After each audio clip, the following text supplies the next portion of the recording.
Die gesogte Hertzogprys is vanjaar aan die skrywer Eben Venter toegeken vir sy roman Decima, 'n storie uit die oogpunt van 'n bedreigde swart renoster. Hy staan op 'n vlug van Australië, maar hy het vir ons die volgende boodskap gedeel. Ek het nie hierdie prys sien kom na my toe nie en daarom waardeer ek dit des te meer dat die akademie en die akademiepaneel die Hertzogprys aan Decima toegeken het. Alhoewel ek beskou dit ook as erkenning van my hele oeuvre. Hierdie was my 13de boek, 13 times lucky. En dit is ook 'n besondere boek in die sin dat of 'n besondere boek om hierdie prys te gekry het omdat dit 'n mengsel is van fiksie en nie fiksie. Byvoorbeeld daar sommige dele wat op grond van diep navorsing, soos byvoorbeeld koning Leopold van België se vergrype in die Kongo. Dit is eintlik nie fiksioneel en dan ook die hele deel van president Teddy Roosevelt en sy seun Kermit en hulle massaslagting van diere in Kenia. Daai tipe van passasies in die boek is eintlik nie fiksioneel.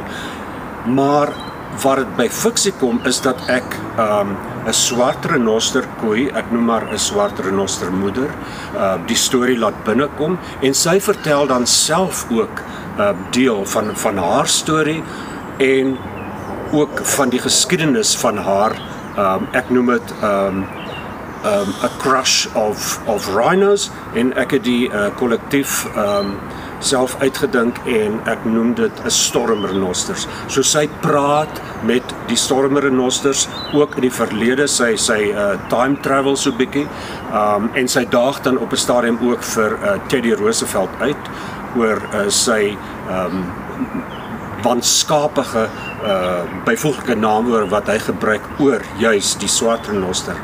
En dan praat sy ook met haar renoster in die spekboomveld waar hulle woon. Praat sy met die ander renosters, sy waarsku hulle oor die koms van die volmaan. En dit is waar daar 'n soort van 'n thriller element in die storie ingedra word en dit het te maak met die verskillende fases van die maan. Ek vertel die storie via verskillende stemme, ook die van my moeder. En terwyl ek die boek geskryf het, was my moeder in die laaste fase van haar lewe en my redakteur het gesê dat Decima is eintlik die boek van twee moeders, my eie moeder en die van Decima, die swart renoster koei. Nou, toe nogmaals baie geluk en verseker 'n roman wat ons almal onder die oë moet kry.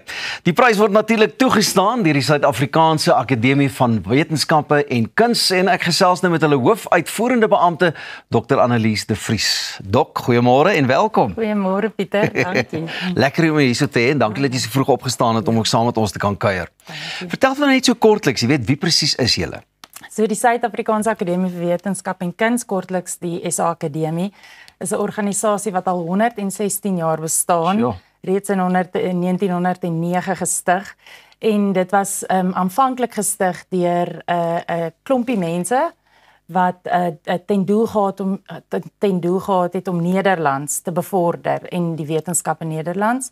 En later het dit Afrikaans natuurlik het die fokus geraak. Ons fokus op die wetenskapsbeoefening in Afrikaans, maar ook natuurlik die kunste in Afrikaans. En ons het ons grootste bate is eintlik ons kundigheid. Ons het kundiges van die natuurwetenskappe tot die geesteswetenskappe wat deel is van ons ledetaal. Hoor jy, in 116 jaar sit ook nie in enige organisasie se broek nie as dit ware, nee, dis wonderlik. Ja. Vertel vir my van die Hertzogprys, weet, hoekom is dit een van die mees gesogte pryse en jy weet, wat is die geskiedenis rondom dit, veral wanneer dit nou kom by die Afrikaanse letterkunde? So die akademie gee nie net die Hertzogprys nie. Daar is 6 letterkundige pryse, 15 geesteswetenskaplike pryse, maar ook 6 natuurwetenskaplike pryse. Nou natuurlik is die Hertzogprys die groot kroon op die prestige van pryse. En ek dink is ook belangrik om te noem dat mense sê altyd maar die akademie gee nie pryse, maar pryse is ongelooflik belangrik vir 'n taal se voortbestaan. As ons kyk na taalbeplanning, gaan dit oor daar moet 'n sekere prestige gekoppel wees aan 'n taal, sodat mense soos Ewen Venter en verlede jaar Nicola Hanekom streef daarna om hierdie tipe werk te lewer, en ons het amper 'n pyplyn, ons bly nie voor met ongelooflike letterkunde nie. En die Hertzogprys is 'n prys wat nou al etlike jare toegeken word en deur die akademie geadministreer word. Dit word deur 'n paneel kundiges, ons letterkundekommissie toegestaan. Hierdie jaar was dit onder leiding van professor Thys Human. En hulle is baie besig in April, waar hulle honderde boeke of anga wat die prys is, prosa of drama of poësie wat hulle dan nou beoordeel, en dit was die wenner, maar dit was baie ongelooflike groot pool goeie pryse, ja. En sê gou vir my die keuringsproses as ware, is dit nogal 'n tamaletjie in die sin van 'n reuse proses? Dit is absoluut 'n reuse proses. Die prestige lê ook in die robuustheid van die proses. Dit is ons letterkundekommissie bestaan uit kundiges in die letterkundige wêreld, ongeëwenaar, en die kommissie word ook op 'n baie robuuste wyse saamgestel, en hulle kyk dan nou vanuit verskillende oogpunte na die pryse en beoordeel dit dan nou na behore. So wat reken jy het Desimaal laat uitstaan? Ek kan nie te veel sê nie, as taalkundige moet ek myself nie oor die letterkunde uitlaat nie, maar dit het kop en skouers bo die res uitgestaan. Ek het bygesit toe die letterkundekommissie nou die pryse bespreek het, en dit was net, my mond het net oopgehang in die manier hoe hulle dit beoordeel en hoe hulle gekyk het na die verskillende aspekte, maar ek dink die menslikheid en die mense en die diere en die natuur en die samewerking daarin is 'n ongelooflike, ek kry so 'n hoendervleis, die manier hoe hulle dit beoordeel, ek dink dit was een van die groot, en natuurlik die taalgebruik, die poëtiese aard daarvan, en hoe dit tot die mens spreek en die mens se menslikheid teenoor diere. Ja. Jy sien, as ek nou die boek gaan vat, dan gaan ek nou ook bietjie meer dink aan alles wat jy nou genoem het, as om bloot net te kyk wat se storie en wat hy daar uit kan kry. Dis amper vir my, onthou ek kom uit 'n musikale agtergrond, die dinge, soos 'n liedjie, partykeer weet hy net hierdie liedjie gaan werk, jy weet nie hoekom nie, maar hy gaan werk. Is dit maar dieselfde geval wat jy kry as dit 'n stuk nou, 'n boek, 'n prosa, whatever, op julle tafels beland? Ja, as jy soos jy net reg sê, daar's 'n groot deel wat mense nie kan verduidelik nie. Dis ingeburger en kyk, jy kan dit die wetenskap, die literatuurwetenskap toepas tot op 'n sekere punt, maar die emosionele reaksie wat dit ontlok het natuurlik 'n baie groot is 'n groot aspek wat na gekyk word.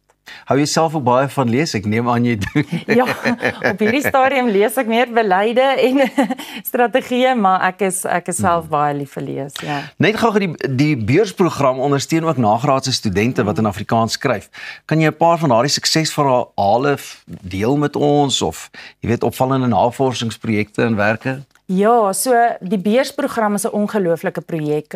Ons gee vir studente, verdienstelike studente, dit is nie sommer enigeen as jy nou in Afrikaans skryf, kry jy 'n beurs nie, dit is vir nagraadse studente, en juis in Suid-Afrika waar ons nou by die universiteite al hoe minder aanbod kry vir nagraadse studies in Afrikaans, en as daar die groot probleem is, as daar nie nagraadse studies in Afrikaans is nie, word terminologie nie ontwikkel nie. En as terminologie nie ontwikkel nie, is Afrikaans as wetenskapstaal in gedrang. As Afrikaans as wetenskapstaal in gedrang is Afrikaans as taal van basiese onderrig in gedrang. So dit is 'n hele spiraal, en dit is hoekom ons hierdie beurse gee. So ons het elke jaar, ons aansoeke is nou oop, wonderlike aansoeke, en dat nou tydens hierdie plegtigheid waar Eben ook nou sy prys gekry het, was daar ook ander pryse, die Dou Greefprys byvoorbeeld aan Dr. Burger Senekal, wat vir 'n ongelooflike artikel in die tydskrif vir natuurwetenskappe gegee het, en wat wonderlik is, hy skryf oor kunsmatige intelligensie en tegnologie in Afrikaans. So dit word gedoen en dit kan gedoen word. En dan 'n ander artikel in die tydskrif vir geesteswetenskappe oor taalkunde en taalkundige aspekte onder kinders wat deur 'n hele rits skrywe of outeurs geskryf is ook hierdie jaar toegeken vanjaar. Luister, is gaan wonder jy het so glinster in jou oog nie, want dit is net ongelooflike werk waarmee jy besig is en daar's soveel fasette bloot as wat ou nou maar net gedink het ek en jy gesels oor hierdie spesifieke prys en toekenning. Ja. Maar dit is net amazing. Ja, nee, die akademiese voetspoor is wyd. Ek sê altyd vir mense, ons het die Engelenburg Huismuseum. Nou die van julle wat nie weet nie, dis daar ons kantoor is daar by die Unie gebou, net so skuins onder die Unie gebou. En daar's 'n huismuseum. Engelenburg was een van die stigterslede van die akademie en dit was nou sy huis. En daar's 'n tafel en ek gaan baie keer af na daai tafel toe as ek nou mooi moet dink, want by daai tafel het so baie goed gebeur en mense het letterlik gesit en terminologie ontwikkel en Afrikaans, dit het nie uit die lug geval nie. Daar was 'n sterk beplanningsproses en by daai tafel het so baie goed gebeur dat ons nou in Afrikaans kan praat met mekaar. En dis hoekom mense soos jy dan ook dinge nou by die tafel laat gebeur. Ja. Hoorie, baie dankie vir die inloer en dankie vir die ongelooflike werk wat julle doen. Dit was nou regtig baie lekker om met jou te gesels. Ek sal met vriendin Elsa praat. Ek is seker sy sal, as sy nou regtig haar pen mooi op papier neersit, dan sal sy ook eendag kan aanklop aan die deur. Natuurlik. Oorweging vir so 'n pragtige prys. Baie dankie. Dit was natuurlik Dr. Annelies en dit was baie lekker om met haar te gesels van die Suid-Afrikaanse Akademie van Wetenskappe en Kuns. Bly ingeskakel, want net hierna gaan ons 'n bietjie bioskoop toe en gaan ons gesels oor die film Finding Optel. Moenie weggaan nie. Jy's ingeskakel hier by Goeiemôre, Good Morning. Gaan volg ons op die sosiale media's en sê hallo.